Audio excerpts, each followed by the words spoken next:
Hello friends, welcome to our channel.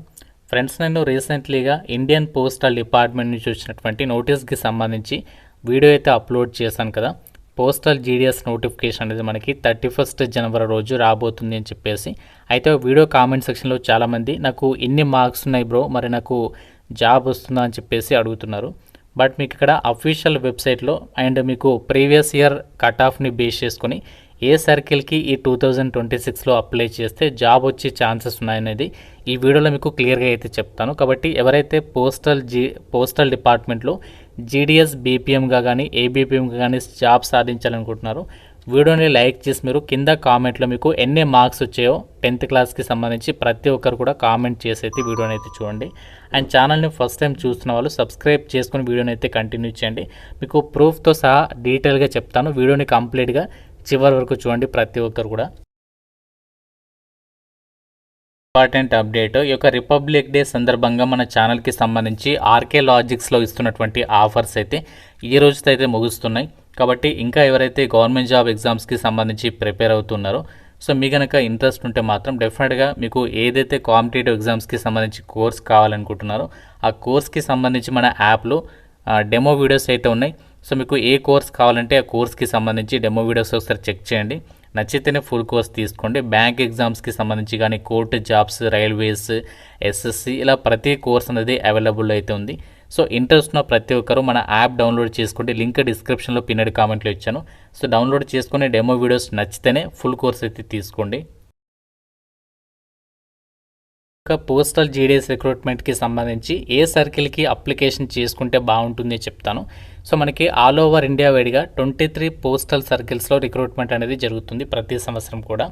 అయితే ఈ సంవత్సరం 2026లో 2 సార్లు నోటిఫికేషన్ అనేది రిలీజ్ చేయబోతున్నారు. ఫస్ట్ నోటిఫికేషన్ ఇప్పుడు జనవరిలో రిలీజ్ అవుతుంది, జనవరి 31 రోజు. మళ్ళీ మనకి జూలై ఎండింగ్ లేదంటే ఆగస్ట్ ఫస్ట్ వీక్లో మరో నోటిఫికేషన్ అయితే రాబోతుంది. సో టోటల్గా మనకి 2 నోటిఫికేషన్స్ కలిపి 40,000కి పైగానే వేకెన్సీస్ అనేవి రిక్రూట్మెంట్ చేసే అవకాశం ఉంది. అయితే ఇక్కడ మనకి 23 సర్కిల్కి సంబంధించి మీరు ఏ సర్కిల్కి అప్లై చేసుకోవాలనేది నోటిఫికేషన్లో వాళ్ళు క్లియర్గా లోకల్ లాంగ్వేజ్ అనేది మనకి ఆప్షన్గా పెట్టడం అయితే జరిగిందనమాట. అంటే ఆంధ్రప్రదేశ్ వాళ్ళు ఆంధ్రప్రదేశ్కి అప్లై చేయాలని ఏమీ లేదు. సో మీకు ఇక్కడ ఏదైతే లోకల్ లాంగ్వేజ్ అనేది మెన్షన్ చేస్తారో ఆ లోకల్ లాంగ్వేజ్ అనేది మీరు 10th క్లాస్లో కనుక చదివి ఉన్నట్లయితే సో మీరు ఆ సర్కిల్కి సంబంధించి కూడా అప్లికేషన్ చేసుకోవడానికి ఎలిజిబిలిటీ ఉంటుందని చెప్పడం జరిగింది. కాబట్టి ఇక్కడ మనకి ఆంధ్రప్రదేశ్, తెలంగాణ వాళ్ళు మనకి మిగతా సర్కిల్కి సంబంధించి కూడా ఎలిజిబుల్ అయితే అవుతారు. అది మీకు ఇక్కడ నోటిఫికేషన్లో క్లియర్గా చూపిస్తాను చూడండి. ఫ్రెండ్స్, మనము 10th క్లాస్లో 3 లాంగ్వేజెస్ అనేవి చదువుంటాం కదా. అందులో మన తెలుగు వాళ్ళైతే తెలుగు అనేది మనకి ఫస్ట్ లాంగ్వేజ్, దాని తర్వాత హిందీ అలాగే ఇంగ్లీష్. సో ఈ యొక్క హిందీ అండ్ ఇంగ్లీష్కి సంబంధించి తెలుగు, హిందీ అండ్ ఇంగ్లీష్ ఉన్నాయి కదా. ఇక్కడ మనకి నోటిఫికేషన్కి సంబంధించి అనెక్సర్ 3లో మీరు చూడండి list of local language for GDS engagement అని చెప్పేసి ఉంటుంది. అక్కడ మనము తెలుగు, హిందీ అండ్ ఇంగ్లీష్కి సంబంధించి ఎక్కడెక్కడైతే ఉన్నాయో వాటన్నింటికి కూడా మనము ఎలిజిబుల్ అనమాట. అంటే ఇక్కడ తెలుగుకి సంబంధించి ఆంధ్రప్రదేశ్ ఉంది, ఆంధ్రప్రదేశ్కి ఎలిజిబులే. అండ్ అలాగే హిందీ అని చెప్పేసి ఉంది, బీహార్కి కూడా మనము ఎలిజిబులే, ఛత్తీస్గఢ్కి ఎలిజిబులే, హిందీ ఉంది. అలాగే ఢిల్లీ అని చెప్పేసి ఉంది, ఢిల్లీకి కూడా మనము అప్లై చేసుకోవచ్చు. హర్యానా సర్కిల్కి సంబంధించి కూడా అప్లై చేసుకోవచ్చు. హిమాచల్ ప్రదేశ్ ఉంది, హిమాచల్ ప్రదేశ్కి సంబంధించి. సో ఇంకా మనకి ఇక్కడ జార్ఖండ్కి సంబంధించి, అలాగే జమ్మూ అండ్ కాశ్మీర్ అండ్ లడఖ్, మధ్యప్రదేశ్, ఇంకా మనకి నెక్స్ట్ వచ్చేసి మణిపూర్, అరుణాచల్ ప్రదేశ్ అండ్ అలాగే నాగాలాండ్, ఇంకా మనకి చండీగఢ్, అలాగే రాజస్థాన్, తెలంగాణకి సంబంధించి తెలుగు కాబట్టి తెలంగాణ కూడా ఎలిజిబులే. అండ్ ఇంకా Uttar Pradesh, Uttarakhand, Andaman and Nicobar islands. So ఇవి మనకి అప్లికేషన్ చేసుకోవడానికి అవైలబిలిటీ ఉన్నటువంటి సర్కిల్స్ అనమాట. అంటే మనము చాలామంది కొందరు తెలియక ఆంధ్రప్రదేశ్ వాళ్ళకి సంబంధించి మనము ఓన్లీ ఆంధ్రప్రదేశ్ అప్లై చేసుకోవాలని చెప్పేసి అనుకుంటారు. అలా ఏం లేదు. అంటే మీకు తక్కువ మార్క్స్ ఉన్న అప్లికేషన్ చేసుకోవడానికి అవైలబిలిటీ ఉన్నటువంటి సర్కిల్స్ వచ్చేసి ఇవన్నమాట. అంటే మనము మన స్టేట్లో అప్లై చేస్తే జాబ్ వచ్చే ఛాన్సెస్ అనేవి మీకు ఆల్రెడీ మీకు తెలిసే ఉంటుంది. మనకి ఎక్కువగా మన 2 తెలుగు స్టేట్స్లో కూడా 90% ఎబోవ్ ఉన్న వాళ్ళకి జాబ్ అనేవి రావడం అనేది జరిగిందనమాట. సో కాబట్టి మనము వేరే సర్కిల్కి సంబంధించి ట్రై చేసినట్లయితే సో ఛాన్సెస్ అనేవి ఎక్కువగా ఉన్నాయి. అండ్ ఇంకోటి ఏంటంటే మీరు ఇక్కడ ఏదైనా ఒక సర్కిల్కి మాత్రమే అప్లై చేసుకోవడానికి ఛాన్స్ ఉంటుంది. మీరు మల్టిపుల్ సర్కిల్కి అప్లై చేసుకోవడానికి ఛాన్స్ అనేది లేదు. కాబట్టి మీరు బాగా డిసైడ్ అయ్యి ఆలోచించుకొని ఇక్కడ మీరు డిసైడ్ అయిన తర్వాతనే ఆ సర్కిల్ అనేది చూస్ చేసుకొని అక్కడ అప్లికేషన్స్ పెట్టుకునే ప్రయత్నం అయితే చేయండి ఈసారి. ఆల్రెడీ తమిళలో చెప్పాను కదా 37 పాయింట్ సంథింగ్ పర్సెంటేజ్ ఉన్నా కూడా పోస్టల్ జీడీఎస్ జాబ్ వచ్చింది అని చెప్పేసి.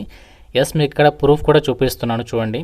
మనకి నార్త్ ఈస్టర్న్ సర్కిల్కి సంబంధించి నేను మెరిట్ లిస్ట్ అయితే డౌన్లోడ్ చేస్తాను. అందులో మనం ఇక్కడ సీరియల్ నెంబర్ 1042 చూడండి. ఫస్ట్ మెరిట్ లిస్ట్లో 37.16% ఉన్నా కూడా ఓబీసీ కేటగిరీలో ఏబిపిఎంగా జాబ్ అనేది వచ్చింది. అంతేకాదు ఇంకా మీరు కొంచెం చూడండి పైనకి, ఇంకా కొంచెం కిందికి స్క్రోల్ చేసినట్లయితే ఇక్కడ మనకి చూడండి 63% ఓబీసీ, ఇంకా మనకి 65% ఈడబ్ల్యూఎస్, 55% ఎస్సీ, ఇలా చాలామంది తక్కువ పర్సంటేజ్ ఆఫ్ మార్క్స్ ఉన్న కూడా ఈ యొక్క సర్కిల్కి సంబంధించి నార్త్ ఈస్టర్న్ సర్కిల్కి సంబంధించి అయితే సెలెక్ట్ కావడం అనేది జరిగింది. ఇంకా మీరు చూడండి మిజోరాం డివిజన్కి సంబంధించి ఇంకా 88.8, 93.6, 87.8 ఎస్టీ, 93.1 ఎస్టీ. సో ఈ విధంగా జనరల్ కేటగిరీ 90%. సో చూస్తే ఇక్కడ మనకి ఈ తక్కువ పర్సంటేజ్ ఆఫ్ మార్క్స్ కూడా ఇక్కడ చాలామంది అయితే సెలెక్ట్ అయితే అయ్యారన్నమాట ఈ సర్కిల్కి సంబంధించి. ఇంకా మీకు చూపించినటువంటి మెరిట్ లిస్ట్ ఏదైతే ఉందో అది మనకి ఇక్కడ అఫీషియల్ వెబ్సైట్లోనే మీకు లాస్ట్ ఇయర్ 2025కి సంబంధించి షార్ట్ లిస్టెడ్ క్యాండిడేట్స్కి సంబంధించినటువంటి మెరిట్ లిస్ట్ అనేది నార్త్ ఈస్ట్ సర్కిల్కి సంబంధించి మీకు చూపించాను. సో మీరు ఒకవేళ తక్కువ మార్క్స్ ఉన్నా కూడా మీరు ఒకవేళ అప్లికేషన్స్ పెట్టుకోవాలనుకుంటే నార్త్ ఈస్ట్ సర్కిల్లో ఏ డివిజన్ని చూస్ చేసుకోవాలంటే ఇక్కడ మనకి నార్త్ ఈస్ట్ సర్కిల్లో అన్ని డివిజన్స్కి అప్లికేషన్ చేసుకోవడానికి లేదు, గమనించండి.